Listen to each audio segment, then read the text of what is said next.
गांव का चौक खड़ा है। ठेले पर एक बड़ा और चमचमाता बोर्ड लगा है, राजू का स्पेशल मटन फ्राइड राइस, सिर्फ 10 रुपए। पास ही सीता अपनी सब्जियों की टोकरी के पास बैठी है और टमाटरों को कपड़ों से पोंछ रही है। ठेले के सामने खड़ा एक प्लेट में फ्राइड राइस खा रहा है। राजू भाई, कसम से बता रहा हूँ तो कोई मामूली इंसान नहीं है। तूने इस चावल के दाने दाने में किसी बकरे की आत्मा डाल दी है क्या? क्या स्वाद है। मतलब मैं जब भी ये खाता हूँ मुझे लगता है मैं सीधा स्वर्ग की सीढ़ियाँ चढ़ रहा हूँ। अरे सूरज भाई, इसमें कोई आत्मा वात्मा नहीं है, सिर्फ मेरे ताजे मसाले हैं और सुबह 4 बजे उठकर की गई मेरी मेहनत है। तुम बस शांति से खाओ, ज्यादा दिमाग मत दौड़ाओ। सीता टमाटर को उछालते हुए और ताना मारते हुए कहती है, दिमाग दौड़ाने के लिए दिमाग होना भी तो चाहिए राजू। इस सूरज का क्या है, दिन भर में या तो ये दूसरों का खाना खा सकता है या फिर पंचायत के चबूतरे पर बैठकर दुनिया भर की फालतू गप्पे मार सकता है। इसके अलावा इसे आता ही क्या है। सीता जी, आप अपनी लौकी, कद्दू और तोरई पर ध्यान दीजिए। ये 10 रुपए की शाही मटन राइस है। आपको इसका गहरा राज समझ नहीं आएगा। पर राजू, सच बता मेरे भाई, आज के महंगाई वाले जमाने में 10 रुपए में तो ढंग का पानी की बोतल नहीं मिलती। तू मटन कैसे दे रहा है? कहीं तो अपनी जेब से तो पैसे नहीं भर रहा? क्योंकि मैं पानी नहीं फ्राइड राइस बेच रहा हूँ और मेरी जेब की फिक्र तू मत कर। तेरी प्लेट खाली हो गई है ना, तो तू ये फालतू के सवाल बंद कर। अपनी जेब से 10 का कड़क नोट निकाल, मेरे हाथ में रख और ये प्लेट वापस कर। इसमें तो चिल्लर ही नहीं है। फिक्र मत कर, कल पक्का 100% तेरा पैसा दे दूंगा। देखा राजू, इससे कहते हैं मटन खाकर उधार की डकार लेना। इसके पास पैसे कभी होते भी हैं क्या? सूरज खाली प्लेट ठेले पर रखता है और नजरें चुराते हुए वहाँ से खिसक लेता है। अगला दिन सुबह का समय, सूरज बहुत ही गंभीर और जासूसों वाला चेहरा बनाकर सीता के पास आता है। सीता, मुझे रात भर एक पल के लिए भी नींद नहीं आई। क्यों, क्या हुआ? किसी ने पुराना उधार वापस मांग लिया क्या?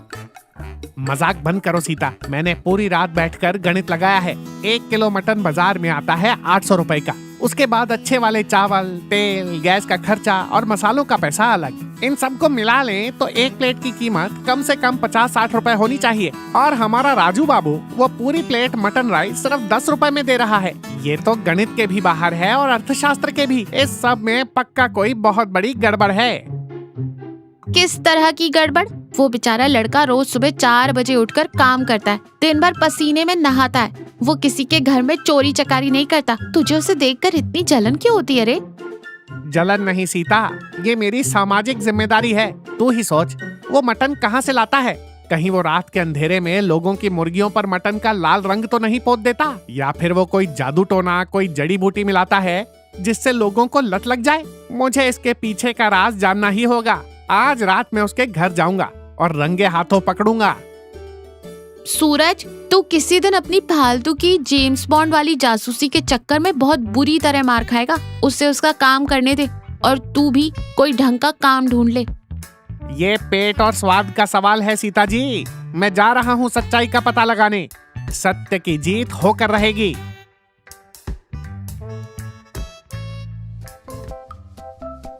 तीसरी रात, सूरज एक पुरानी दीवार के पीछे छुपकर झांक रहा है। वहीं राजू एक बड़े से बर्तन में कुछ उबाल रहा है। लकड़ी की आंच जल रही है। राजू एक बड़े चम्मच से उसे चला रहा है। बर्तन से बहुत गाढ़ी भाप निकल रही है। आज नहीं बचेगा ये राजू। आज रंगे हाथों पकड़ूंगा इसे। जरूर कोई जादुई जड़ी बूटी या कोई सस्ता मिलावटी सामान मिला रहा होगा। अभी इसका पर्दाफाश करता हूँ। सूरज थोड़ा आगे खिसकता है ताकि वो साफ देख सके। तभी उसका पैर एक खाली टीन के डिब्बे पर पड़ता है और एक जोरदार आवाज होती है। राजू तुरंत सतर्क होकर पीछे मुड़ता है। कौन है वहाँ? कौन छुप कर खड़ा है? सूरज घबरा जाता है। वो झिझकते हुए बाहर आता है। अरे राजू भाई, डरो मत, ये तो मैं हूँ, अपना सूरज। मैं तो बस ऐसे ही खाना खाकर रात की सैर कर रहा था। सोचा देख लूं तुम सोए या नहीं। राजू बर्तन का ढक्कन ढकते हुए, रात के 11 बजे? वो भी मेरी रसोई की पिछली दीवार के पास सैर कर रहे हो? वाह सूरज भाई, सैर करने की क्या बढ़िया जगह ढूंढी है। सीधे सीधे पूछ लो जो पूछना है। ये चोरों की तरह छुपने की क्या जरूरत है? ठीक है, अब जब तूने पूछ ही लिया है तो मैं भी नहीं छुपूंगा। भाई मुझे सच सच बता, तू इस बड़े से पतीले में इतनी रात को क्या बनाता है? मटन इतना सस्ता कैसे बेच रहा है तू? क्या तू किसी सस्ते या मरे हुए जानवर का गोश्त मिलाता है? देख भाई, अगर तू ऐसा कुछ कर रहा है तो ये गांव वालों के साथ बहुत बड़ा धोखा है। सूरज भाई, मैं गरीब जरूर हो सकता हूँ, लेकिन मैं बेईमान नहीं हूँ। मैंने आज तक किसी को धोखा नहीं दिया और ना ही कभी दूंगा। तुम खुद ही आकर देख लो कि मैं क्या बना रहा हूँ। आ जाओ पास। राजू पतीले के पास जाता है और उसका भारी ढक्कन हटाता है। अंदर सिर्फ पानी उबल रहा है और उसमें कुछ बड़ी बड़ी हड्डियां पड़ी हैं। कहीं कोई मांस का टुकड़ा नहीं है।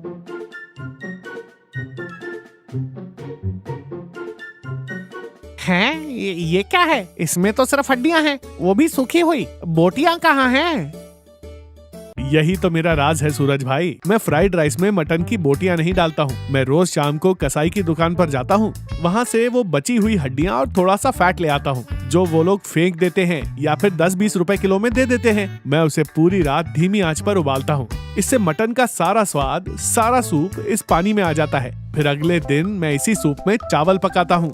मतलब तू मटन राइस नहीं, मटन के स्वाद वाला राइस बेचता है? पर फिर तू उसे अपने बोर्ड पर मटन फ्राइड राइस क्यों लिखता है? क्योंकि उसमें मटन का ही अर्क तो है। मैं किसी से ये बात कभी नहीं छुपाता। जो भी मुझसे पूछता है मैं उसे यही सच्चाई बताता हूँ। लेकिन ये राज मैं तुम्हें कल चौक पर सबके सामने समझाऊंगा। अभी मुझे अपना काम करने दो और तुम जाकर सो जाओ। सूरज कुछ समझ नहीं पाता और वहाँ से चला जाता है। राजू अपने ठेले पर काम कर रहा है। सीता अपनी दुकान पर है। सूरज वहाँ खड़ा है, लेकिन आज वो हमेशा की तरह बकवास नहीं कर रहा। सीता, राजू सच में बहुत चालाक और होशियार है। वो मटन के बिना ही मटन का पूरा स्वाद दे रहा है। क्या गजब का दिमाग लगाया है बंदे ने। मैंने तुझे कल ही कहा था ना, वो लड़का अपनी मेहनत की खाता है, किसी की चोरी या बेईमानी नहीं करता। तभी वहाँ हरी आता है। हरी के कपड़े मैले हैं, मिट्टी से सने हुए। उसके चेहरे पर दिन भर की कड़ी धूप और भारी थकान साफ दिख रही है। उसके कांपते हाथों में कुछ मुड़े तोड़े 10 के नोट और सिक्के हैं। राजू बेटा, मुझे 1 प्लेट राइस दे दे। सुबह से कुछ नहीं खाया, पेट में चूहे कूद रहे हैं। अरे हरी काका, आइए आइए, यहाँ छाव में बैठिए।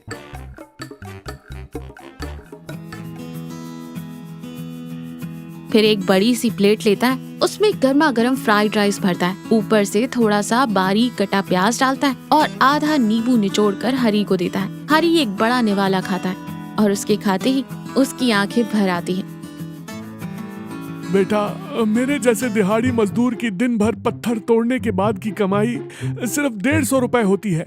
अगर मैं 200 रुपए का असली मटन खाने किसी होटल में बैठ जाऊं तो मेरे बच्चे रात को भूखे सोएंगे। पिछले 3 साल से मटन का स्वाद कैसा होता है ये मैं भूल चुका था, लेकिन तेरे 10 रुपए के चावलों ने मेरी वो इच्छा, वो मुराद पूरी कर दी। इस खाने में वो ताकत है जो मुझे कल फिर से धूप में मजदूरी करने की हिम्मत देती है। भगवान तुझे हमेशा खुश रखे। हरी शांति से अपने चावल खाने लगता है। राजू बहुत ही संतुष्टि से मुस्कुराते हुए उसे देख रहा है। सूरज और सीता ये सब चुपचाप देख रहे हैं। देख लिया सूरज भाई, ये है मेरा असली राज। बड़े बड़े होटलों में अमीर लोग मटन खाते हैं, लेकिन ये हरी काका जैसे लोग जो हमारे गांव की सड़कें बनाते हैं, हमारे लिए घर बनाते हैं, वो कहाँ जाएं अपना शौक पूरा करने। मैं सिर्फ 10 रुपए में उन्हें वो एहसास देता हूँ, वो खुशी देता हूँ जिसके वो हकदार हैं। और मैं इसमें भी 2 रुपए बचा लेता हूँ, जिससे मेरी बूढ़ी माँ की दवाइयाँ आ जाती हैं। और जो इन गरीबों की दुआएं मिलती है ना सूरज भाई, उसका कोई हिसाब नहीं लगा सकता।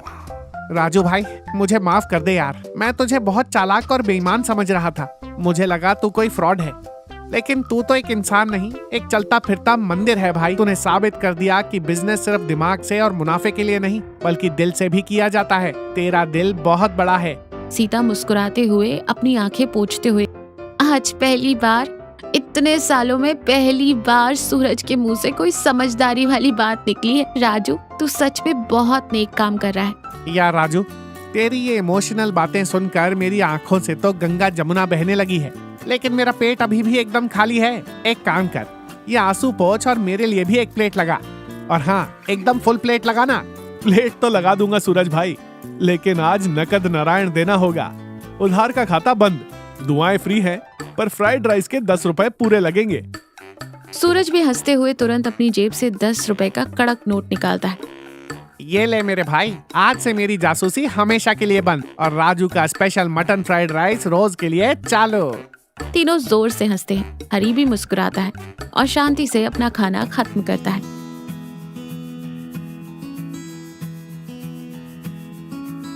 तो देखा, सच्ची सफलता और सुकून सिर्फ पैसा कमाने में नहीं है, बल्कि अपनी सूझबूझ और हुनर से दूसरों के चेहरे पर खुशी लाने में है। जब आप अपना काम ईमानदारी और इंसानियत के साथ करते हैं, तो उसमें सफलता और बरकत अपने आप ही आ जाती है।